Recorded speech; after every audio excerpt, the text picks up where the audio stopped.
after my birthday I'm in gidi sa nti ene eye bibi na mpese adwene ho bibi na mepese adwene ho bibi a mepese adwene ho leadership akandiniye leadership say ye kase obi edi obi anim de wuye bia obi ehu enra metia dansi dia na dodo na edi fa me ho na de wuye no obi hu enya wo na abeka if it's a psychologist be ka kire wo say kasa wo kasa kire akwada no omfasa kasa no ofa de wo ye chen de wo ka kire no me say ka biem akwada bia fa de owofo de okyirechire ni de panyin ne ye chen se wo kasa kire no enti se uye obi a udidi atema na ubodua ana oye kromfo a na aka kire akra ne se mane nya kromfo a ontie obeye kromfo so uye obi a onkan no kra okacha akran se de bia kan kra akwada no obefa de woye no iti nanu meka bibi wa ha se yeni enkwada bone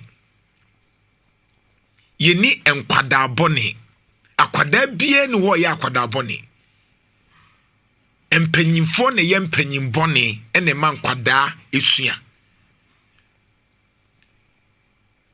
edi enti na menye de obi ye efise menya panyin bi emeki sure se meye de wose meye menya me papa ne me maame a o menja me se menya de mepe de wose o mutia me odokwan so no o mu ye de wose o mutene me no o mu ye de wose obo ho mpaye ma me no o mu ye de wose otwe me ben na wa kenkan kire na kire me no omu ye me de agapade pa me de danyankrompo ase ne se oma me free abusua esuro nyame mu oma me free ebeto agane enna omumfa mpaibo ni agro se obi ka se nana oye ana obu anipa mesua free me papa ne me maame ho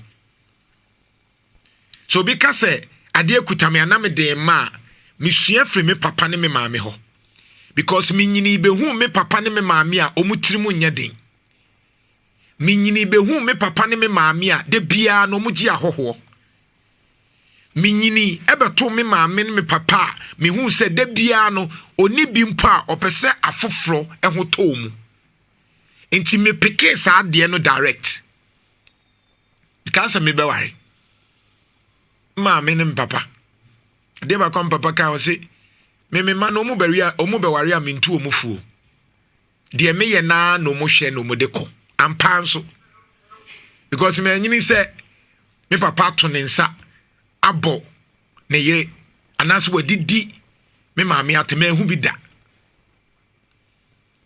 me hu se sempo wantwi ba kwa unhu hwe obetia ne se omu se di omu nkomo atade bia mitimi wo se me maame ye na papa na and so ade abeche no so why a third person eno na infia duanan num ani akiri omatimi ade atena minyini yema me ko suku wo Prempe College me papa bompa yema me wie no o se o kono menkohwe obi atwo boss mu me kai menkohwe obi atwo boss mu gare ne sheto ne close up president na me dia mawo no eno afa ne sa ne sheto no fa ne sa time so a na ekomodo na e dan ne akodidi minti minya conflicts ne beef ne sa nyoma ne maw de me wonam de maw enkohwe obi two boss mu ema woni mbro bi ade nti sa ade no me pekeye nti bibie ni wa me mani bebre da emfa se obi woni sika hame so obi te car mu a eye papa enhame so obi se atade pa enhame so obi say wakwa abrochire enhame bibie ni ho a ewo se ehame efri se osoro je nyankrompon emma me de mepe abrebia and me kan leadership nam de atufo bibia na me bie lines no enti uye enye me maame ne me nsori anopa na me maame ne papa mbeka se me na me yesei da bi de no ye na me hwew de no ye na emadu mienu na ye hwe emadu mienu no de ne ye hwe e wo fie ho eye ne ye ya na omoye enti obia wo pie a unhu se mpaibo bani enye mpaibo bani ni na unhu se bi da soronko se unhu mi nianum no bi e kasa be kasa okay ene efre abusuanim maami a wutie me ye ni akwada aboni ene menya story bi a e kire minister for youth o kire se sesei inubonenum wi num ne ho ahwan ekosoro pa wo university mu. Give me that story. Akosoro pa wo university ni mu. Ene nkora nketwa ne ma obeba na o hwishisha. Wi obenum no enkwada no omho fefefefefefefe. Wi obenum no. Ene nioma obeye no. Yes. A university for na enche se bi abewie omu na eba betina online ne so omu na ebe the next NDC ni MPP for ama omu aba bedi yeso bebi adru no ba on say society no de bia meka se de ehia ye no enhye de ehia ye bebre asem we ya Minister of Youth ekokan ye owura opare ekokan ye no me hu se aye news me hu se obia ka ho asem me hu se nsemchoni bia ka ho asem me hu se ye debate ni ye se Minister of Youth to say omoye omo research no kire se emabunu no mo university no wi nom na cortex ekosoro enti nkra na hyase ese omadwen wo university ho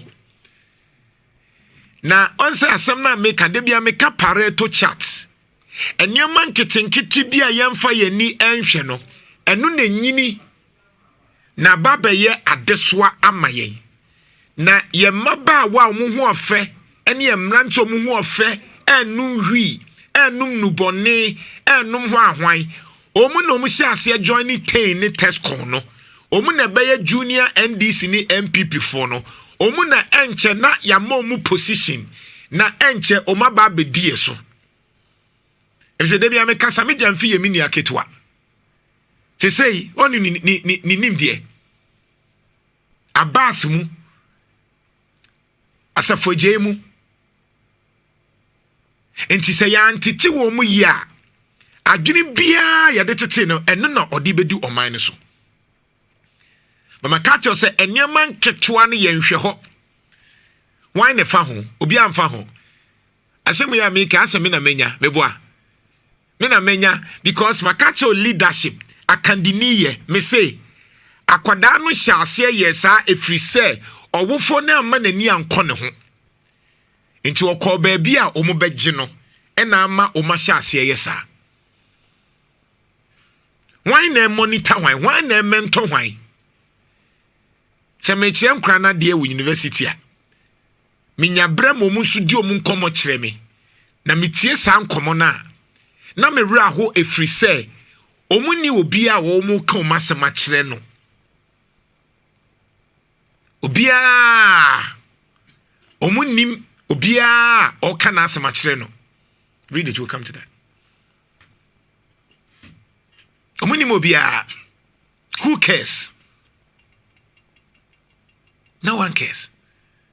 It is ampenyufo enkra we enti na nkra no say opa university fo omu wie school a dodo na nim omu left from their right, so omu ye omu national service obekasa sase wankosua hwe we university. Why? Because na hyase nimpo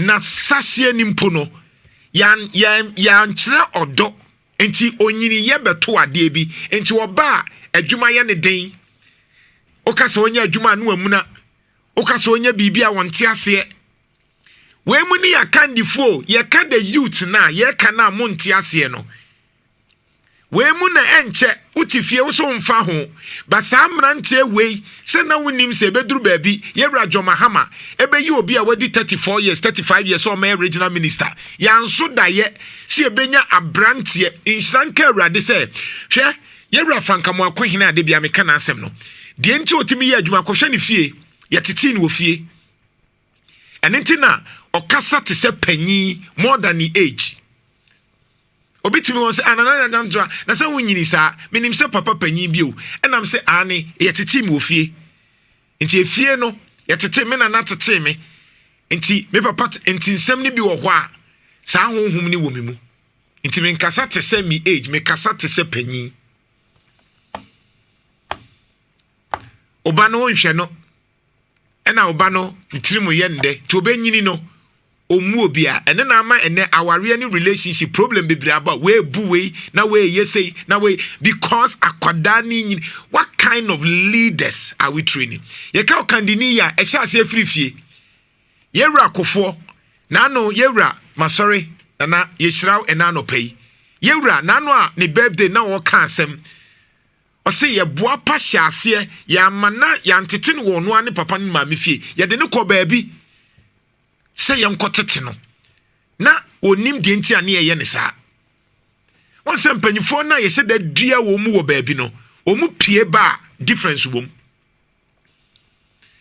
12% of tertiary students abuse cocaine ba Facebook na behe ene de ato no 12% of tertiary students university students cocaine na se wo mu nom cocaine Nhyira FM. Womu num cocaine no ebusia obi fa ho ade amike obi fa ho. Nhyira FM. Ana yemeye yi na MPP na yemeye na no na wanije ono afa ho. Upe ti MPP ni NDC na mebo a. Ai ye ma no num cocaine wo kurom ha. Enye case. Ye ma no enom 11% abuse of heroin. Obi amfa ho heroin cocaine.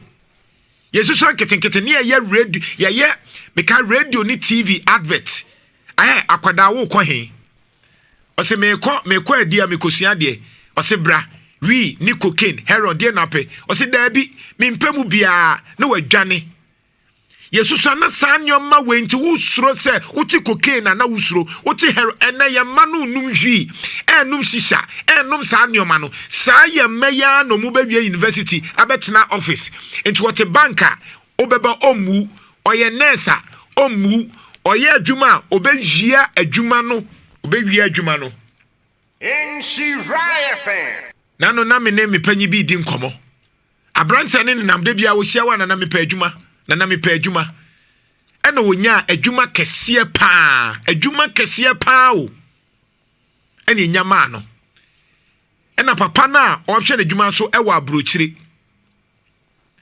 papa no sendi sika so mfa nkoye adwuma akora na di sika no wa gwisi yabusa se sika no wa hia sika no senya ayo we are talking about 2 million Ghana cedis ebi dollars akwa na yabusa se odi sika no ye den a sika na mu ma onu amu hu bedi odi sika na ye ebi dollars $200,000 $250,000 which is kanisika ebi kwa 24-25 billion sika no odi ye den a ontimi nyia no oso wo pa adwuma o ye man adwuma why because entitie bi en empo panyin na odi adwuma man se me so menguma ani ma ase o waguna ani ma ase poto Nhyira FM. why because yan train you omuyi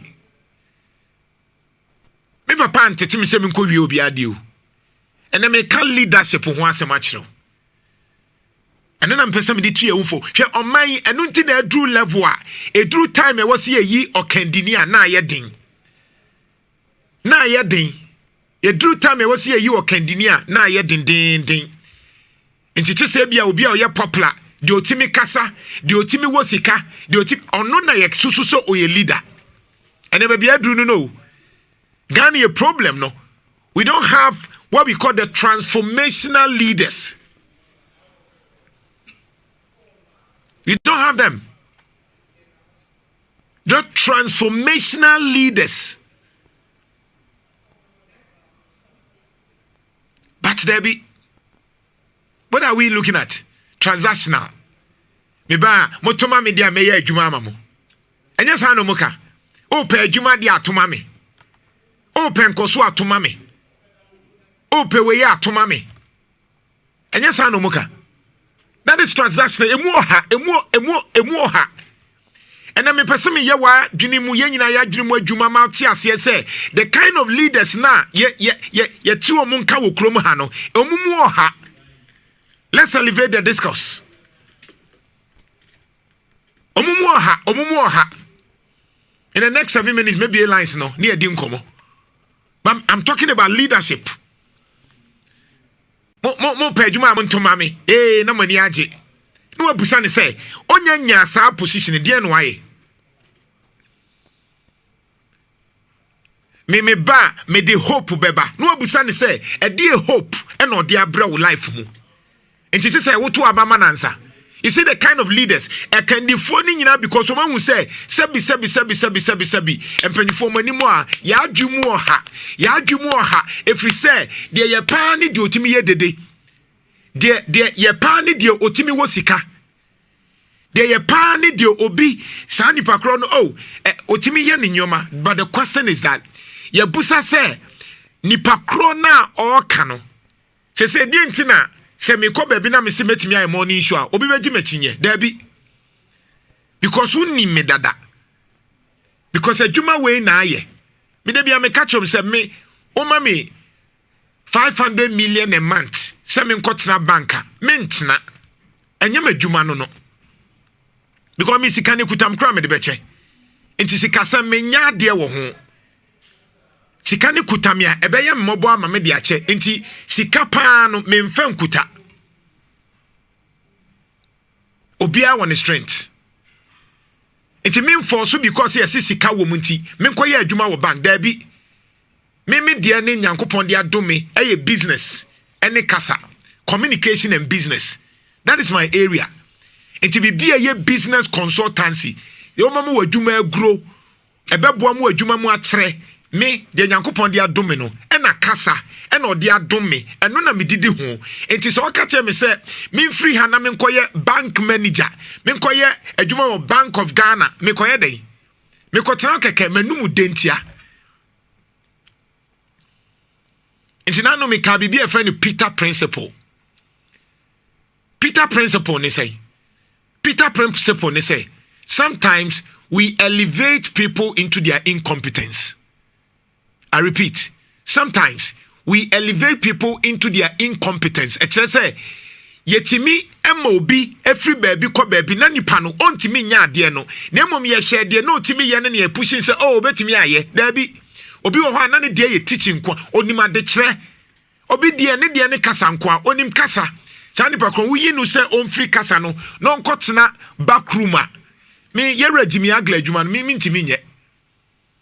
Ye regime agla na adwuma no me ntimi nye because me nya office person.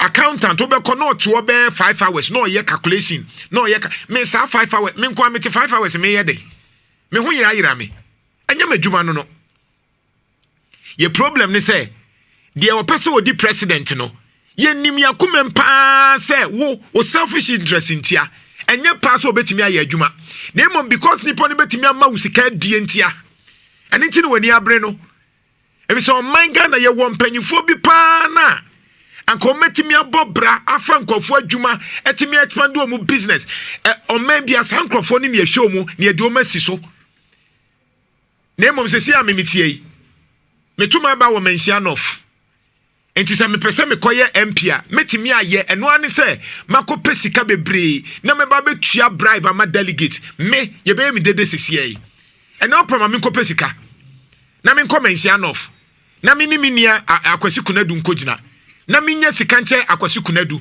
MPP fo no beto ama me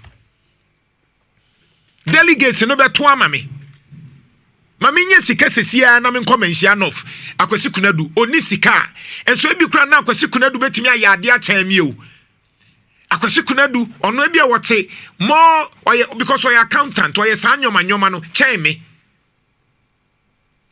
na mi di sika akotu no abusia me kan leadership achirawo eno MPP fo koto aba meboa omu ko file ye ready tum koi ba omi akọ Ken akọ Brian akọ Kwabena Japan akọ enipa num yi ene yenimo mu ena me say ye hwe de obi atimi aye ne de agina so ato aba enye de otimi ye dede enye de otimi ede ntina ba omi ankrofo e ka sese because o mo hwe se o na anu nya akwanya ne bia wantimi anye de wo so wo ye obi nso ka Ken Japan sa oya de nanso no ankasa no de no waye so far o de president ye reduchum na wa hwe no de no watimi aye wo de no ye man sa akwanya no oya de na wanya de Kwabena Japan onya sa akwanya no de no waye so far ono ankasa na mpempi no Ghana ha no ekom eka ho nti ye de ekom ene chusu de obedi yeso Ghana ni typical Ghana ni enye critical thinker. I am sorry. Ghana ni pa typical Ghana ni no on sheden we asem ba ku mienu ansa no take decision. So many sika obe take decision. Ma Ghana ni sika obe take decision. And untina enkofodo makoma akoshe politics mwa to the extent say ohu yera John Mahama say oye obofo nyankrompon ontimi make mistakes sese na koma wo John Mahama mwa ma obi nso akoma onte ba omia hu jai onte Ken hu jai onte adutwum hu jai onte Brian Champon hu jai na koma ba medie anka meyi mpa ye se de enka open na asem no emfa wakoma keke fa waadwene nsu kom bi emfa wakoma enkoye ntina beto aba awie no anu hu no leadership ye mabru no wi ye mabru no num cocaine ye mamru no enom heroin sa mabru no no mo to aba. Imagine politicians don't fahu. I share internet no so. Omo ko support political candidates no. San crofo ya we say be tramon. They will see kasa nyina hwe wotie mfitire komo de no. Ni a petit shirt amano. No abeye dede. Na no ba ku bi. Okasa obi owo MPP eyase okasa sa o se eyezu. Obi e ono no owo MPP adia se wo kasa yentoma candidate o kasa afo se yezu and obi say hey wo MPP as no one say I rented me kai raba umia during the campaign ba umia ko ba bia near the bus so obo for ukroma near bus nkrofo ebi firi manso ebi firi hwan no mu dia ba begum enti uhwe video na yese nipa bebre e wo ho me e ka kire mu say eno ma Ghana fon to abaw ye hwe enkra na ehwe midi wie ne enkra na ehwe enkra no baba ba beto se ye ne etena ase ye nya ahemfo mu tena ase agitum se ya sase no ye nsen no me kire future ye ya build ya mankra no papa wutie me kire wo dachi a ye ya build ya mankra no ya build dachi a enkoda no benyini no ho na oma ba beto se obe se uye sikani ate so ya amanyoni abeka ho omu benyina hu se galamse ye normal wo se wunsu anya hwe obu benyini aba be hu se wunya aban adwuma na wo hwie sika no na wonya good lawyers ne betimi atete oho ama watimi go score free bibia nsi omenyini se kra do mu hu ma hyase and intina bonsa branch 20 years no wochi Honda Civic yentimi musa no Honda Civic 20 years car ye be 3 billion ne 4 billion no na abrantie 20 years omo brother ochi but yentimi musa no because police ni ne twema abrantie ni woska police ni nso hieska obeba ba beto ensemtrofo a ne enka nokre a obeto ensemtrofo ni bisa wo ma yesika ye betimi adane ano ta no obeba omobeba beto o enti ometoa so enti maka cho se yenim panyi yenim kwada bone mpanyi bone enti de asana ye etwa no aye ka musimu ntie yengusu entwa yebeyi akandifo na se ya na ye de ya bo man no na mu de obeba bebo oman ni se to na ebo wia na fe ya tena krom ha. Oh yeah! Come on! Nhyira 104.5 Kofi Fatu asuna mi line so. Me hu sa data we na chese mera ho na mare ho nana said ya waka no empanimfu a wo mudi anim no yese ni odi kan ni odi akire sua de odi kan nante nanso ekuduru ba bia na wutumi se esa no a bi wa empanimfu bi twa no nhye da moa na ese wo su wutumi ehu kwan a befa so se wo hwe wo man yi pa ne ye ntoto ya ba bia wo de idea about lifestyle audit kwan amanfo fa so se bisika yemisa hwe na waye ye say tam within 4 years and now within 3 years it's very shortest possible time na nipa no che say sika bia bedi ni nsem ne agapade a wa ma se wo man mu no so oba be ye director so oba be ye government appointee bi wo ba bi ana kro nya appointment wa ban bi mu ana ye nya hwe se akatua no oje ne agapade a wa ye ne ma che ne ye nhwehwe hwe ene ye di wo man ni dwirim yes say wo man no ye ni mkrofo a ebi no mo ye teacher fo wo konya appointment akatua dan appointment wo sebe enu 200 million a month and so within 4 years na Japadi ekura no ebru 50 billion ebru 30 billion okika bomu anti uka akatua ni nyina bomu no ye adwuma mfie dukura se sika no wonya mfa nto Japadi no ba yeti wo man mu no ma amase all those wealth obi anka hwe aden eye politics ni ye jane saa na sika ese ye de hwe mabunu sika ese ye de ye ntotoye se de aman ahodo bi so atumi atumpon a ene se suku ni bi ekọ suku na woni adwuma ye ni bibi yo a ananse bi a ne ho kire no afie nya obenya mo afiri aban mu empo de bia enwuma mo wie suku ni mpo obenya adwuma ye no ye de no amanyofo wia ye de amanyofo sei no ba ye nye sa lifestyle audit no ye ma appointment a ye hwe nipa no nya scan free o ye de na otimi ye we nyina ye nye na o mu se scan na ye de be ye ntoto ye bebu amabunu na woto na wo hu sesei emabunu e wo suapon mu emu o ha mabu pen dumienu o mu da eye nubone so a wo mu nom a enko ye 12% cocaine ankasa nana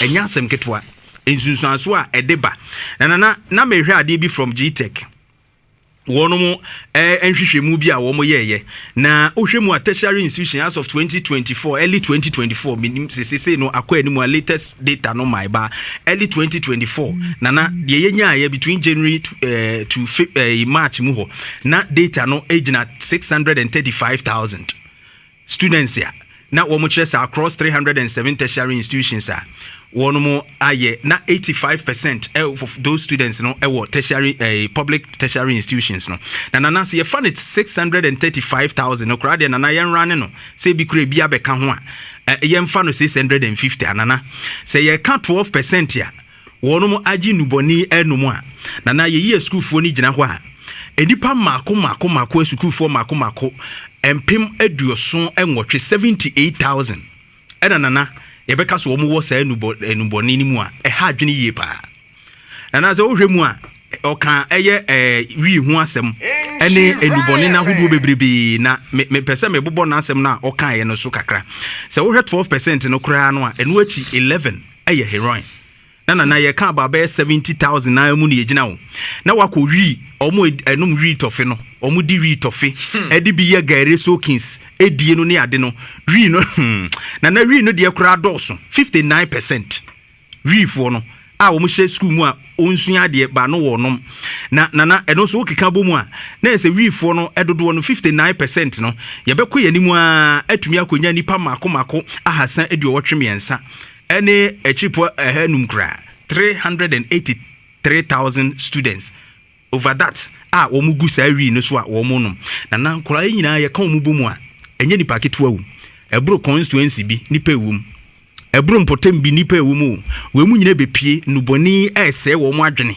emo mu dia bewuram e dia bedi dwuma na ne ye ka ho bi enei e dia bewie ne sen entoto ye pa ye nyeye se wo ko schools ni mu na wo kohwe schoolfo no brebre wo de se wo kira de wo ho ebinim wo ho a o ma wofo sebe ebini ho enkoma. And these are some of the things socio-economical challenges ne ka ho bi ene ma mabunu no ene a schoolfo no wura sa enuboni ni mu because ne papa ni bi ne fees aso o be wie kura hu eda ne so se system na nkasa kura ansa amboa no school no onya wie a wo hu ba bi odi na ni fa no enamfofo odi ne ho bebo ene wo mo toto o mani yemfa ye fa ha no se bi nya o mo twini wuram na wo hwe schoolfo no nso a bebre no anso ayo adwene se bibia ni ho de beto aduane adia na so de behwe ne ho enhyehyɛ papa ni ho a aban ahyehye a ye de boa wo mu a nso betumi anya bia survival school nti bebre engage in this drugs se be ya obeje obesku mu a otonton ne nkakrakra na wanya bi di ato ne ho ni nyina ye no ma ɛha adwen ye nti ye ni nhwɛ mental health so wo man mu jese budget ya behwe be kɔ fopotua bi enti campaign na ye be ya kye mu bɔne ho nsunsuaso no ye nye na anu ana na ya boache ekoye eyi boache ya dom ye report okoye deadly doses empenifo si se nkrofo hye ho ena ghetto mu hye mu no sa ghetto ho schoolfo no kokoji nro ni bi e de ba school mu e mo mfefo e beton e de nya sika to mbuto mo mfefo no. And that is the trade omo ye wo se be ombenya sika to mu enhyehyɛ pa e wo mani mu ayaya numbers ya ye boss over 383,000 yen kaso wo man bi ni so de but these ones will come down because of hardship. Any normal enhye emfra yenhye dan prioritize ye normal yenti. We are losing all our youth to drugs. Now what tertiary institution omo go sua de emfa mebo o man na omo wonuro so a ne ye kwa anase ye bai. I was listening to one man Nhyira na ochre kwan of fast so no wura nuboni mu obi a no wa ye adwuma pa ye bank manager okɔ nani ye yi also started from school. Onya went me amfa ne bank manager asem na nkɔ na wie ye. Enuro ne say no my breaking it down. Somebody who could have been productive to the country and eduro na say no mo bia was a bank kese pa and he wanted to remain anonymous sebe o mo bank. And that person sabri productivity and kebenya free na fam expertise wonya ye any the experience nyina ya lose to drugs. And this is the thing we are talking about. But if there is proper leadership, yahyehyɛ no ma yie emabunu da ache hu hia yen ya ye nhyehyɛ pa abofra no kra wo school asebe ne maame ni bi ne papa ni bia oni ha woni adwendwen bia. But you enter the lecture hall, the classroom hu se nkwala no adwendwen ono no se bi wonu se oyɛ adwuma ba odwendwen kwan obefa so obe survive wo school etimi esua de abeyi obi no opa no kra no se adwen wo se memfefo mi seniors be miensa edi manim kra omu wie omu nya adwuma nye batch be miensa iso obi ko nursing training a onim se batch dodo na agufie training college onim se batch dodo na agufie ebi a 2022 2023 fo na yifo nyina obi omu gufie eti wono oba no nani suade hunu asa onim so no obewi obenya adwuma eno kura ho anxiety no eho adwendwen ne stress nko no ma omutumi enter into this substance abuse drug abuse so what they train adwendwen so they but onim se no mum ne be say no. And these are the things we talk about eya na sa and the bone ne sa poor leadership style na ye wono man mu no ye kan na manfo dwen say bia akoyete say ye kɔ yapomuden nko a ye kɔ ha nko a ye kɔ akwan ye kɔ adan nyuma a ayibebie nko. But you see say your economy need to gina ne na so a many party mamufo asomdwie sa abofra no woskum no onim so wo wi a daache papa bi wo ho ma no sebe ne nsa be so adwuma so a ohwe ne yie so obetumi abɔ no ho modern aye de se fata obetumi ne nsa be ka adwuma no ba ono obewie woni ani so ade hunu bia. And without that particular sense of direction no or best say in life. And this is what we are seeing, having 12% of them abusing substances. It depends on form and no cry a one crater. And they are one crater. It is more. Yeah. We now we a tertiary student. Yeah. It's far outside the students and Maria frustrated. So they turn now they are torn. Yeah, we know. Early Ghana Tertiary Education Commission.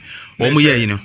Next at 635 you find a percentage na na ba bia ene nam no no yemfa ho abusia de ye kan na no pay ene se politics ni betimi aye NRMPP for koye me medical catch o de wo se motoma no moto am obi oye dede anaso te wo hwe nipa ndo atimi aye mo delegates ni nya very critical na nsem ni bi wo ho a ye de ye nto aba ni bi nanso ye nimhwe Bono mo boy inimhwe. Yenim okra. Ai, enti munyi e na munjai mu bottom. Mobekọ akoyi obi aba, obepie no Ghana form peno. Edi kan ka kire but opa memfa. Me say obi wo ho a onisika. Yeah. Nanso adwene ekuta no hwe oman no Obama no onisika. Yeah. Obama nisika. Sebeska ka American go ontimi meye president grant. Macron no onisika. Adwene na ekuta no ene nioma bia no aye enom de toma no. Na say wo be president wo mamu a even from your own party no na billions na wo say no $100 million. And now be say no na wa pia bonten asa be ye campaign. And me say be filing fee na 4.6 million. Yeah. Na ye ka 46 billion asemu. And to such a person who could share say sika igu party or filing nomination keke. Form na mai and ukra be another 500,000 for a mai or ko say 4.6 billion 46 billion that's 4.6 million e dia file na say any pa no ba bonten a no obetina wo man so say sika na yes de come a party no Jeff Pemami CDD said a candidate spent $100 million. Fire no ubi hu senyam na meka CDD. The report ne by $100 million. You need to have $100 million to become a president in Ghana. Into Ria no bana sika wo man mu a contract no. Baby onyinya sika ni free no. Dia no obey. So I'm just thinking, say we are enhancing corruption. Say Baumia spending $100 million when we need. Yeah. And getting the crow market cano. Almost the omo best spend e bia em fan say $10 million. Ebebro na you cry $1 million so we do mususa. Nhyira John Mahama so best spend over $100 million. E ka wom dey know. Nti ubon say $100 million. I'm thinking say obi mpacho mu de munti o. Burkina Faso for no family. Aye. Burkina Faso for no mo factory yes. E bu say enche maybe lines so na won so watch your wadwin but e adwene Ghana ho. Good. Thank you, Jeff. Thank you. But your Facebook na be hwe bi. Nhyira 104.5. Asem ne ye kan ya ne empese be kan tra ye pese ye ma wu hu se enya te se akokwan na janto ane multimedia na enya ye de fact na ebrewa mo hu se according to Center for Democratic Development CDD Ghana omo releases our report with February 2 2022. Yeah. Omo say presidential campaign cost $100 million in Ghana and Galamsey cash contributes. Yeah. If you want with the entire Galamsey omuntimi ntu ano no. Enti we no enya restricted do. Enti we on the average. On the average inti the two parties in this wa. NDC before say John Mahama be John Mahama no. Yeah. Was say $100 million. Yeah. Baumia say $100 million. Wo de yenka sam panyufo we mienu si kambom. Kaya saying $200 million. Now $200 million no enti mimfa enkofo adwuma. $200 million no na factory na Burkina Faso president oye na yesen. Nana baako 8.9 million dollars. But muntie he me pese unhu nyoma bi. Enti na me say enye dede ni ne ka se leader wo ye delegate atie me. Munyi nkrofo a omo badwino online no ho mamu mfa mu bottom sik mu bottom ye mo de chain se mo de sabi critical thinking ebe choose the right leader. Nana 2024 yawo baako $8.9 million. Muntie factory na fe enye calculation. And another one Jeff me dey ascend another one so here. Enti factory na say $8.9 million. And no the year tomato factory. Yeah. Okay. And another one enu nyina ye new too no. Yeah. Another one so 11.9 million. Oh, and that one. $11.9 million. Enti mpacho kekabomu emame. It means that mpacho bra say okọ Société Faso tomato. Yeah. Tomato say den French no, yeah. Sofato. Omo Ibrahim Traoré. Waye Burkina Faso tomato factory. Yeah. And on say baako 8.9 me boa. Yeah. And baako 11.9. Nti omo running the 12 million. Enti yen kambom. Enti yen kambom. Yen kambom. Ai. Na wakabu mu anye sika bia saa. There be you the yen kambom tomato factory no. So 8.9. Nti na obenya 20.8. 20.8. Okay. Enti 20.8 no. For 20.8 no to. Now divide Dr. Baumia. How the Mamenka on John Mahama di nimbum. Yeah. Enti emfa 2024 no. based on CDD factual report. $100 million. $100 million. Ye man kwadane so. Party nketewa ne so. Alan Mune Sikoma Seno. By Enfo which is $200 million. Yeah. Now 2 factories. Our Burkina Faso na 20.8 million. Yeah. And to divide the 200 million by 20.8 near factories are. Anka ye desa sika no delegates anje. And ye desa sika no eba o man ke betimi aye factories sen. Nana. So we divided 22 no factory me no a. We divided by 200 million. Now benya 9.6. Inti running am fan say be 10. 10. Aye, 10 factories no. Now what times no? What time by 2 because you were 2 factories in the course sir. I think at 10 no times 2 that's 20. Tikebet me see factories in Makumako 20. Factories now mo yeah one day so one factory. Aye, tomatoes no. Sanka baumia Jo Mahama sika no. Ye ka bo mu a. Ye ka bo mu a. Kebet me dia ama districts be 20. No mo dia factory. No mo dia factory. Ntika districts tomato factory. Tomato factory. Onion factory. Nti uba mampon say yanka carrot factory. No why carrot because carrot na do no pa. Na in fact regions bia no say utimi che mo. Utimi che ma wo mo kra na nka bia de one region one factory kra na. E ka che bi be kaso. Ka region bia benya ba kwa mana sa aka 4 wachiri because 20 ne was 16. Na bia ya checha ma greater regions no. Greater region. Accra benya 2 na we nya ti we dey one region one factory and ke betumi a complete am aka chiri 4. Eno mo dey aye campaign. Am dey aye campaign. We dey cry aye kan o mu presidential filing. Yeah. Sika e komu no. I know Oranian is about 46 billion. That is 4.6 million Ghana cedis. I was me be lines no Nhyira 104.5. Sika na no edin. We me Nhyira collect adeni mosu wonko na sika na unreasonable. Nyansa sempa no afile. Mosu wonko 46 billion there. Me so mekwa MPP for mekwa akodi sika akwato ama de ontimi nya adwuma. Eh serious. MPP de omuwo mpanyimfo omuwo ho a wo hye na oni sika bo betimi aye adwuma no ye bekwa akwato ama. De oni sika. O de woska. De betimi aye no kra ye mfa ma no. Ye hwe nanim. We Nhyira collect mum free bi.